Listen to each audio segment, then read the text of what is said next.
सुप्रभात। मैं हूं आपका दोस्त अनिल सैनी और हम सब एक ऐसे चक्रव्यूह में फंसे हुए हैं कि जिसको तोड़ना नामुमकिन तो नहीं है बट मुश्किल जरूर है। ऐसा वो कौन सा चक्रव्यूह है जो प्रकृति ने हमारे चारों तरफ रचा हुआ है और हम चाहते हुए भी उसको नहीं तोड़ पाते हैं। हाँ दोस्तों, आपको आज इस वीडियो में ये जानकर बड़ा सरप्राइज होगा कि ये चक्रव्यूह को तो हम तोड़ सकते थे बट हमें ये पता ही नहीं था कि ये चक्रव्यूह है। जी हाँ, मैं आपको बताऊंगा ये चक्रव्यूह क्या है और वो चक्रव्यूह से आप कैसे बाहर आ सकते हो और कैसे आप अपनी लाइफ में वो सब पा सकते हो जो आज तक आपने नहीं पाया, या वो बन सकते हो जो आप बन सकते थे। सबसे पहले आप इस वीडियो को पूरा देख लीजिएगा, क्योंकि मैंने अपनी पिछली वीडियो में भी आपको एक ब्रह्मांड की जानकारी दी थी, बट ये वीडियो उस वीडियो से थोड़ा सा डिफरेंट है।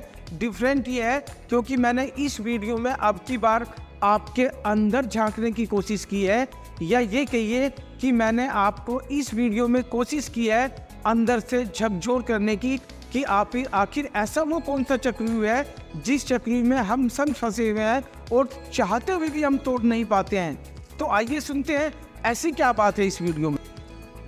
देखिए दोस्तों, साइकिल या रिसाइकल, हम सब ये जानते हैं कि पृथ्वी सूर्य का एक हिस्सा है। शायद करोड़ों वर्ष पहले सूर्य से टूटकर एक टुकड़ा सूर्य की चक्कर लगाने लगा और धीरे धीरे वो टुकड़ा एक अंडाकार आकृति में बदल गया।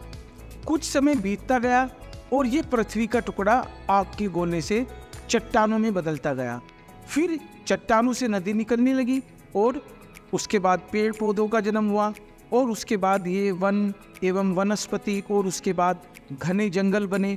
कुछ समय बाद जब पृथ्वी पर ऑक्सीजन का एवं पानी की मात्रा बढ़ने लगी तो उसके बाद पशु पक्षी एवं जानवर की भी उत्पत्ति हुई। कुछ समय बीतता गया तो जलवायु परिवर्तन हुआ और उसके बाद कुछ जानवर जलवायु परिवर्तन के अनुसार अपने शरीर में परिवर्तन करने लगे और कुछ एक दिन मनुष्यों की तरह दिखने लगे। कुछ और समय बीतता गया और मनुष्य ने अपने आप को इंसान बना लिया और अब इंसान धीरे धीरे अपने आप को और बेहतर बनाने में जुट गया। ये बात तो हम सभी जानते होंगे क्योंकि आपने और हमने किताबों में ये सब पढ़ा होगा।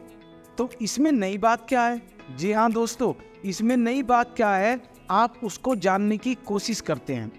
इस पृथ्वी पर आज तक जितने भी जीवों की उत्पत्ति हुई है वो सभी जीव अपने वंश को लगातार बढ़ाने की कोशिश करते रहे हैं, चाहे वो पेड़ पौधे हों या वो पक्षी हों या वो पशु हों या कोई भी जानवर हो।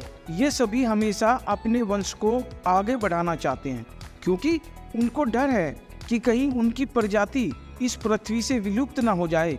तो उनका सारा ध्यान इसी बात पर रहता है कि वो ऐसा क्या करें जिससे उनका परिवार हमेशा आगे बढ़ता रहे और जब तक ये पृथ्वी है तब तक उनका निशान रहे या उनकी प्रजाति जिंदा रहे, वो कभी भी विलुप्त ना हो। आप सोच रहे होंगे कि ये सब तो हमें पहले से ही पता है, ये प्रकृति का नियम है। जी हाँ मेरे दोस्तों, ये प्रकृति का नियम है, ये मैं भी जानता हूँ, ये आप भी जानते हैं। आइए अब बात करते हैं उस गंभीर विषय पर जिसके बारे में हम सोचते नहीं हैं। क्या आपने कभी सोचा है कि हमारे और जानवरों एवं पेड़ पौधों में क्या अंतर है? ऐसा कौन सी बात है जो हमें जानवरों से अलग करती है या हमें पेड़ पौधों से अलग करती है? ऐसी कौन सी बात है? एक पौधा बार बार फूल पैदा करता है ताकि उस फूल से बीज बन सके और फिर वही बीज पौधा बनकर फिर से एक नया पौधा तैयार करे और साइकिल निरंतर चलता रहे। तो इसी साइकिल को पूरा करने में पेड़ पौधे और जानवर भी लगे रहते हैं। ठीक उसी प्रकार जानवर पशु पक्षी भी दिन भर अपना घर बनाते रहते हैं या अपना पेट भरते रहते हैं और नए बच्चे पैदा करते रहते हैं ताकि उनका वंश चलता रहे। यानी वो भी एक ऐसे साइकिल को पूरा करते रहते हैं जिस साइकिल को पूरा करना यानी कि प्रकृति के अनुसार उस साइकिल को पूरा करना जरूरी है। वो उसी साइकिल में लगे हुए हैं और ठीक उसी तरह से मनुष्य भी अपनी सारी जिंदगी शायद यही करता रहता है। वो भी इसी साइकिल को पूरा करने में अपना दिन रात एक करता रहता है। वो फिर हमारे जानवरों में कोई विशेष अंतर नहीं है, यानी कि हमारे में और जानवरों में कोई विशेष अंतर नहीं है। यानी जो जानवर कर रहा है वही हम कर रहे हैं। तो ऐसी क्या बात है जो जानवर और इंसानों में कॉमन है या जानवरों में नहीं है हमारे में है या हमारे में नहीं है और जानवरों में है। देखिए, मनुष्य ने आज तक ये साइकिल को यानी कि इस चक्रव्यूह को तोड़ने का दुस्साहस क्यों नहीं किया?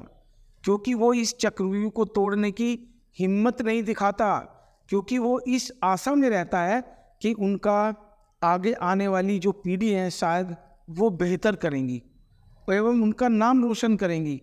परंतु ऐसा कभी नहीं होता है, और अगर ऐसा हुआ भी है तो वो परसेंटेज कितनी होगी? शायद 1% भी नहीं। तो हम फिर इस चक्र को क्यों नहीं तोड़ पाते हैं? क्यों हम इस चक्रव्यूह में बार बार फंस जाते हैं?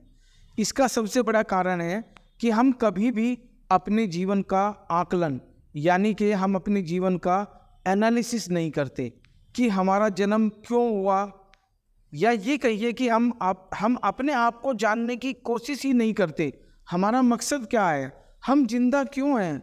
हम क्या करना चाहते हैं? हम क्या बनना चाहते हैं? हम बार बार इस साइकिल में क्यों फंस जाते हैं? क्या कभी सोचा है? शायद नहीं। जी हाँ दोस्तों, ये वो कड़वी सच्चाई है जो आज शायद आप इस बात से जान सको जो बात मैं अब आपको बताने जा रहा हूँ। मेरी इस बात को ध्यान से सुनना दोस्तों। अगर आपको ये बात समझ आई तो आप इस चक्रव्यूह से बाहर आ सकते हो। जब कभी भी कोई भयानक गाड़ी या प्लेन का एक्सीडेंट हो जाता है, तो जब आप उन लोगों को बचाने जाते हो, तो क्या आपने कभी ये सोचा है कि ये हिंदू है या ये मुसलमान है या ये सिख है या ये कोई ईसाई है या ये कौन सी ऐसी प्रजाति है या कौन सा प्राणी है? क्या कभी आपने ऐसे सोचा है? शायद ये मन में विचार कभी भी नहीं आया होगा। सोचना एक बार इस बारे में। परंतु एक प्रबल विचार मन में जरूर आया होगा कि मैं जिसको बचा रहा हूँ वो कोई महिला है या पुरुष है। जी, तो ये विचार ही आपकी विचारधारा को दर्शाता है कि आपके विचारों में ये ऐसा विचार क्यों आया। जी हाँ दोस्तों, शायद आपको मेरी इस बात से ये विदित हो गया होगा, ये जानकारी हो गई होगी कि हम सब इस चक्रव्यूह को हम क्यों नहीं तोड़ पाते या हम इस चक्रव्यूह में क्यों पड़े हुए हैं। क्योंकि हमारे दिमाग में हमेशा यही एक विचार चलता रहता है, और जिस दिन आप इस विचार के बारे में विचार करना छोड़ देंगे, जिस दिन आपकी मुलाकात आपके अपने आप से हो जाएगी, यानी कि मेरा कहने का मकसद सीधा सा है, जिस दिन आप अपने मन से ये विचारधारा छोड़ देंगे कि ये पुरुष है या महिला है, यानी कि मैं बात कर रहा हूँ एक स्पेशल विचारधारा की कि हम किसी के प्रति एक विचारधारा, हम इंसान हैं, हम महिला के प्रति दूसरी विचारधारा रखते हैं और पुरुष के प्रति दूसरी विचारधारा रखते हैं। जिस दिन आप इस विचारधारा से बाहर आ गए, जिस दिन आपने इस विचारधारा को तोड़ दिया, तो समझो दोस्तों आपने उस चक्रव्यूह को तोड़ दिया जिस चक्रव्यूह में आप और हम फंसे हुए हैं। हाँ, यदि आपको ये विचार अच्छे लगे हों तो मेरे साथ कनेक्ट रहिए, वीडियो को शेयर करते रहो और मेरे इस चैनल को लाइक एवं सब्सक्राइब करते रहो। Till then, thank you, take care. मिलता हूँ नेक्स्ट वीडियो में। Bye bye, take care.